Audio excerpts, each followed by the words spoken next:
LDF road block ചെയ്ത് നടത്തിയ സമരം അയ്യപ്പ ഭക്തരടക്കം നൂറുകണക്കിന് ആൾക്കാരെ മണിക്കൂറുകളോളം പെരുവഴിയിലാക്കി. തിരക്കേറിയ പോസ്റ്റ് ഓഫീസ് റോഡ് പോലീസ് ഒരു മുന്നറിയിപ്പും നൽകാതെ പൂർണ്ണമായും അടച്ചു. ഹൈക്കോടതി വിധി ലംഘിച്ചുകൊണ്ട് ഗതാഗതം തടസ്സപ്പെടുത്തി പൊതുജനങ്ങളെയും അയ്യപ്പ ഭക്തരെയും വലച്ചവരെ തടയാനോ കേസെടുക്കാനോ പോലീസ് ഇതുവരെ തയ്യാറായിട്ടില്ല.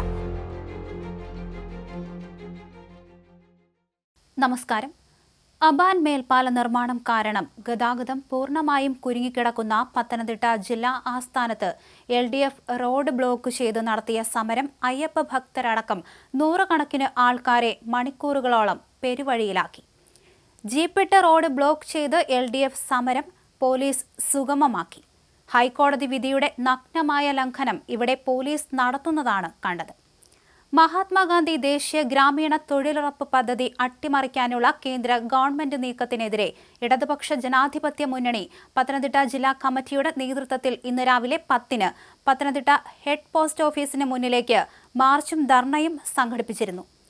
മാത്യു ടി തോമസ് MLA ഉദ്ഘാടനം ചെയ്ത ധർണയിൽ ഡെപ്യൂട്ടി സ്പീക്കർ ചിറ്റയം ഗോപകുമാർ അടക്കം പങ്കെടുത്തു.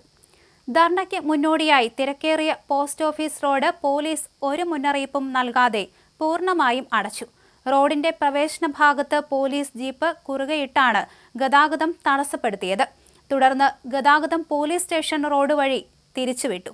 ഇതോടെ ജില്ലാ ആസ്ഥാനത്തേക്ക് വരുന്നതും പോകുന്നതുമായി മുഴുവൻ വഴികളും കുരുങ്ങി.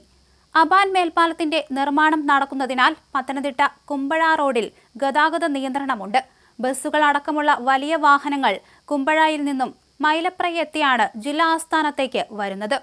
പത്തനംതിട്ട ടൗണിൽ പോസ്റ്റ് ഓഫീസ് റോഡ് അടച്ചതോടെ പുനലൂർ മൂവാറ്റുപുഴ സംസ്ഥാന പാതയിൽ മൈലപ്ര മുതൽ കുമ്പഴ വരെ ഗതാഗതം പൂർണ്ണമായും തടസ്സപ്പെട്ടു. 1.5 മണിക്കൂറോളം ഇവിടെ വാഹനങ്ങൾ കുടുങ്ങിക്കിടന്നു. തമിഴ്നാട്ടിൽ നിന്നും വരുന്നതും പോകുന്നതുമായ അയ്യപ്പ ഭക്തരുടെ അടക്കം വാഹനങ്ങൾ കുടുങ്ങി. പത്തനംതിട്ട ടൗണിൽ ചലിക്കാൻ പറ്റാത്ത വിധം വാഹനങ്ങൾ നിറഞ്ഞു. പൊതുഗതാഗതം തടസ്സപ്പെടുത്തിയുള്ള സമ്മേളനങ്ങളും പ്രകടനങ്ങളും ഹൈക്കോടതി നിരോധിച്ചതാണ്. നിരോധനം നടപ്പിലാക്കേണ്ട ചുമതല പോലീസിനാണ്. എന്നാൽ ഇന്ന് പത്തനംതിട്ടയിൽ പോലീസ് തന്നെയാണ് ഹൈക്കോടതി ഉത്തരവ് ലംഘിക്കാൻ നേതൃത്വം കൊടുത്തത്. പോലീസ് ജീപ്പിട്ടാണ് ഗതാഗതം തടഞ്ഞത്. അത് മറികടന്നു പോകാൻ ശ്രമിച്ചവരെ പോലീസ് പിന്തിരിപ്പിച്ചു.